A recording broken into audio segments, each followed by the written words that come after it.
Waqt li beda jwieġeb il-mistoqsijiet tal-ġurnalisti l-Prim Ministru Robert Abela għadda messaġġ ċar dwar ir-riforma li se tkun qed tirregola l-użu tal-inkjesti maġisterjali f'pajjiżna.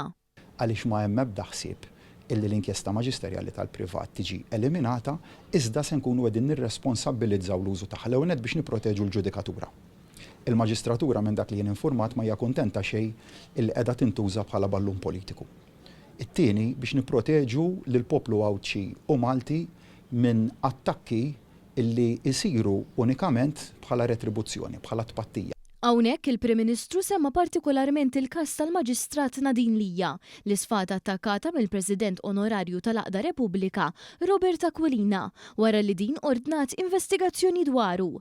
Il-Prim Ministru sostna li bil-kontra tal-Oppożizzjoni din ir-riforma se sservi biex il-ġudikatura timxi bl-aktar mod rett u mhux b'mod vendikattiv azzjonijiet li mhumiex aċċettabbli f'soċjetà demokratika. Però li nista' nassigura li aħna verament irridu insaħħu ir-riċerka tal-verità u sewwa. Kontrarjament, u ħanipponta lejn il-Partit Nazzjonalista, li l-ġustizzja juża, anzi jabbuża biex ikisser in-nies għaliex tru il-fera estrema tiegħu huwa partit illum illi jispikkaw fih lejra, il-vendikazzjoni u tpattija għal dak kollha illi ma jaqblux miegħu. Mistoqsi dwar il-ħin ta' stennija fl-isptarijiet, Dr. Abela sostna li l-kollaborazzjoni tal-Gvern mal-privat għandha l-għandi tnaqqas il-ħin ta' stennija għal pazjenti waqt li f'Mater Dei l-emerġenza tifoka fuq każi aktar serji.